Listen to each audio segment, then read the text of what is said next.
வணக்கம். இலங்கை செய்திகளுடன் நான் நிரோஷன். விரிவான செய்திகளுக்கு முன் தலைப்புச் செய்திகள். தற்போதைய அரசாங்கம் மக்களின் நம்பிக்கைக்கும் அபிலாசைகளுக்கும் மட்டுமே பின்பற்றப்பட்டு செயல்படுவதாகவும் எந்தவொரு அழுத்தத்திற்கும் இடமளிக்க தயாராக இல்லை என்றும் ஜனாதிபதி வலியுறுத்தல். வரும் அக்டோபர் மாதத்தில் சீனாவிற்கு உத்தியோகபூர்வ விஜயம் மேற்கொள்ள உள்ள பிரதமர் ஹரணி அமரசூரிய.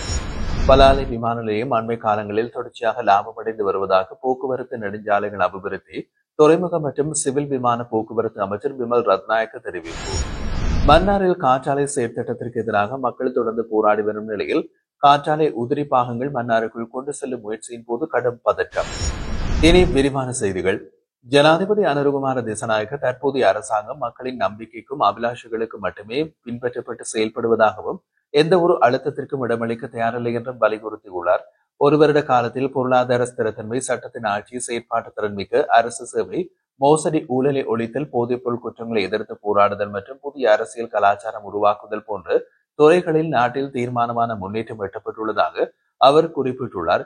இவை பின்னோக்கி செல்லாது என்றும் முன்னேறும் என்றும் அவர் தெரிவித்தார். அடுத்த சவால் எட்டியுள்ள பொருளாதார வெற்றிகள் நேரடியாக மக்களுக்கு சென்றடைய செய்வதாகும் என்றும் அதற்கான அடிப்படையில் இந்த ஆண்டின் வரவு செலவு திட்டம் தயாரிக்கப்படும் என்றும் அவர் கூறினார். நியூயார்க்கில் உள்ள ஸ்டேட்டன் ஐலண்ட் கலைக்கூடத்தில் அமெரிக்காவில் வசிக்கும் இலங்கை சமூகத்தினுடனான நடைபெற்ற சந்திப்பில் பங்கேற்று உரையாற்றும் போது ஜனாதிபதி இந்த கருத்துக்களை வெளியிட்டுள்ளார். ஐநா நிரந்தர தூதரகம் ஏற்பாடு செய்திருந்த இந்த நிகழ்வில் அமெரிக்காவில் வசிக்கும் தொழில் வல்லுநர்கள் உட்பட பெரும் திரளான இலங்கையர்கள் பங்கேற்றனர். அவர்களின் பிரச்சனைகளும் ஆராயப்பட்டதோடு ஜனாதிபதியின் புதிய பொருளாதார மாற்ற திட்டத்திற்கான அர்ப்பணிப்பும் பாராட்டப்பட்டது. இந்த நிகழ்வில் இலங்கையில் நடைபெற்று வரும் பொருளாதார, சமூக மற்றும் அரசியல் மாற்றங்கள் குறித்து விளக்கமளித்த ஜனாதிபதி அச்சமின்றி நாட்டில் முதலீடுகளை மேற்கொண்டு இலங்கையை மீண்டும் கட்டியெழுப்பும் முயற்சியில் பங்கேற்றுமாறும் வெளிநாடுகளில் வாழும் இலங்கையர்களை கேட்டுக் கொண்டார். நிகழ்வில் வெளிநாட்டு அலுவலக அமைச்சர் விஜித ஹேரத், ஐநா நிரந்தர பிரதிநிதி மற்றும் முன்னாள் பிரதமர் நீதியரசர் ஜயந்த ஜெயசூரிய உள்ளிட்ட பலர் கலந்து கொண்டனர். பிரதமர் ஹரணி அமரசூரிய வரும் அக்டோபர் மாதம் சீனாவிற்கு உத்தியோகபூர்வ விஜயம் மேற்கொள்ள உள்ளார். இந்த விஜயம் இலங்கை சீனா இருதரப்பு உறவுகளை மேலும் பலப்படுத்தும் நோக்கத்துடன் நடைபெற இருப்பதாக பொருளாதார அபிவிருத்தி பிரதியமைச்சர் அனில் ஜெயந்த பெர்னாண்டோ தெரிவித்துள்ளார். சீன மக்கள் குடியரசு நிறுவப்பட்டு 76 ஆண்டுகள் நிறைவை முன்னிட்டு இலங்கையில் உள்ள சீன தூதரகம் நடத்திய நிகழ்வில் கலந்து கொண்டு உரையாற்றிய போது அவர் இதனை அறிவித்தார். அந்த நிகழ்வில் ஜனாதிபதி அனுரகுமார திசாநாயக்கவும் அரசாங்கத்தையும் இலங்கை மக்களையும் பிரதித்துவப்படுத்தி சீனாவுக்கு வாழ்த்துக்களை தெரிவித்திருந்தார். 1949ஆம் ஆண்டு சீன மக்கள் குடியரசை அங்கீகரித்த முதலாவது நாடுகளில் இலங்கையும் ஒன்று என்பதை குறிப்பிடுகையில் பிரதமர் ஹரணி அமரசூரிய பெய்ஜிங்குக்கு மேற்கொள்ளும் இந்த விஜயம் வரலாற்று தொடர்புகளை மேலும் பலப்படுத்தும் என்று எதிர்பார்க்கப்படுகிறது. அதேவேளை சீனாவின் ஒரு சீன கொள்கை எமது வெளிநாட்டு கொள்கையின் ஒரு பகுதியாக தொடர்ந்து உறுதியாக ஏற்றுக்கொள்ளப்படுவதாகவும் அமைச்சர் அனில் ஜெயந்த பெர்னாண்டோ உறுதிப்படுத்தியுள்ளார்.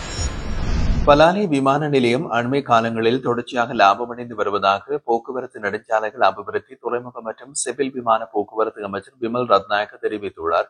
2025 ஆகஸ்ட் மாதம் வரை விமான நிலையம் 85 மில்லியன் லாபத்தை பெற்றுள்ளதாக அவர் குறிப்பிட்டார். 2022 82 மில்லியன், 2023ஆம் ஆண்டு 15 மில்லியன், 2024ஆம் ஆண்டு 76 மில்லியன் மற்றும் 2025 ஆகஸ்ட் மாதம் வரை 85 மில்லியன் லாபம் பதிவாகியுள்ளது.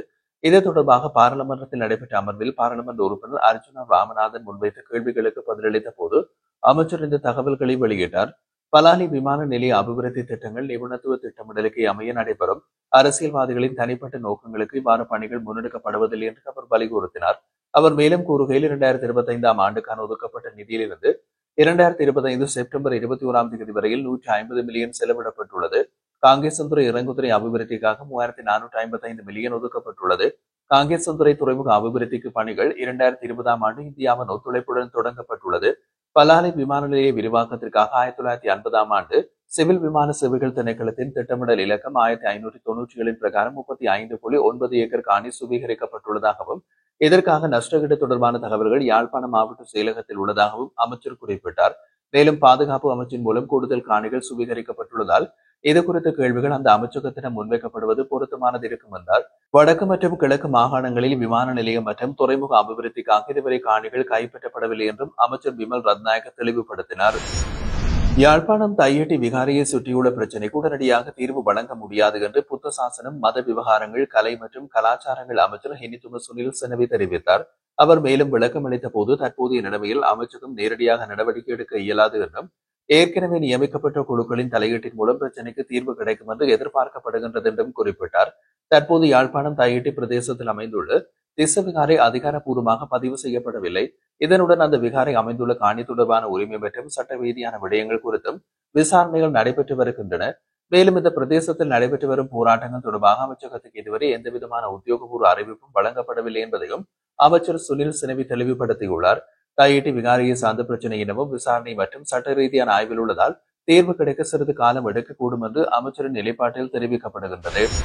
மத்திய வங்கியின் முன்னாள் ஆளுநர் அர்ஜுன மகேந்திரனுக்கு கொழும்பு பிரதான மாஜிஸ்திரேட் நீதிமன்றம் மீண்டும் அழைப்பாணை பிறப்பித்துள்ளது. மத்திய வங்கியின் பிணைமுறை மோசடி தொடர்பான வழக்கு நேற்றைய தினம் விசாரணைக்கு எடுத்துக் கொள்ளப்பட்ட போது கொழும்பு பிரதான மாஜிஸ்திரேட் அசங்க போதாரகம இந்த உத்தரவை வழங்கினார்.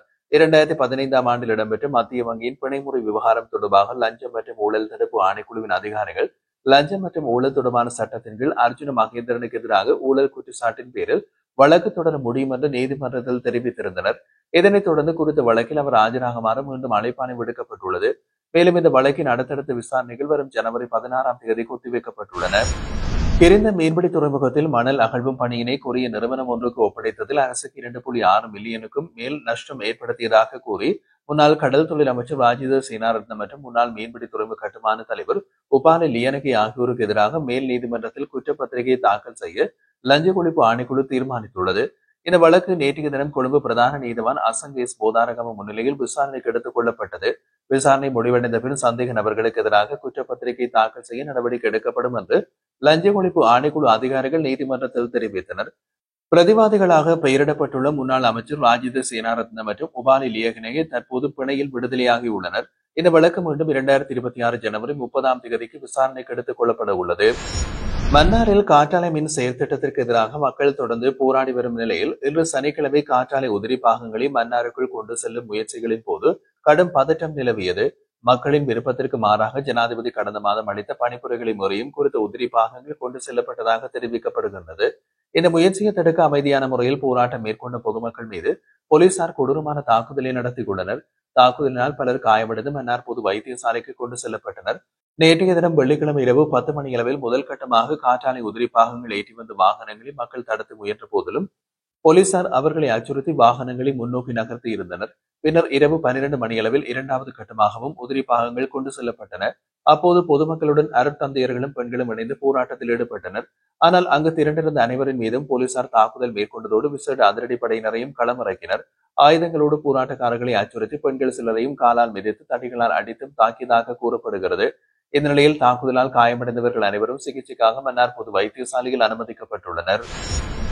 ஸ்ரீலங்கா பொதுஜன பெரமுனவின் தேசிய அமைப்பாளரும் நாடாளுமன்ற உறுப்பினருமான நாமல் ராஜபக்ச விலியந்தல மற்றும் பொல்குட பகுதிகளில் நடைபெற்ற திருமண நிகழ்வில் எதிர்பாராத அனுபவத்தை சந்தித்துள்ளார். நாமல் நிகழ்வுக்கு தனக்கு மட்டுமின்றி தனது சகோதரர் ஜோசித ராஜபக்சவையும் அழைத்து வந்தார். அந்த திருமண நிகழ்வில் நீதிபதி அமர்ந்திருந்த மேசையின் அவர்களுக்கு முன்பாக கதிரைகள் ஒதுக்கப்பட்டிருந்தன. எனினும் நாமல் உடனடியாக அமர மறுத்து நீதிபதியுடன் அமர்வது பொருத்தமானது அல்ல என்று விளக்கி வேறொரு மேசைக்கு சென்றிருந்தார். ஜோசித ராஜபக்சவும் அவருடன் சென்றார். திருமணத்திற்கு வந்த மற்றவர்கள் தங்கள் இருக்கைகளில் இருந்து எழுந்து ஒருவருக்கொருவர் உரையாடல்களில் ஈடுபட்டிருந்த போதிலும் நாமல் தனித்து அமர்ந்திருந்தார். அதே நேரம் அவரை சிலர் அணுகி உரையாட முயன்றாலும் நாமல் யாருடனும் நேரடியாக பேசவில்லை. நிகழ்வில் இருப்பவர்கள் வழக்குகள் உள்ளவர்கள் நீதிபதிகளுடன் ஒன்றாக அமர்வது சாத்தியமற்றது என்று நாவலின் செயலை பலர் சரியான மற்றும் கவனத்துக்குரிய முடிவாக கூறியுள்ளனர். நாமல் குறித்த நிகழ்வில் நீதிபதிகளுடன் நேரடியாக அமர்வது நியாயமானது அல்ல என்று லேசான புன்னகையுடன் விளக்கியிருந்தார்.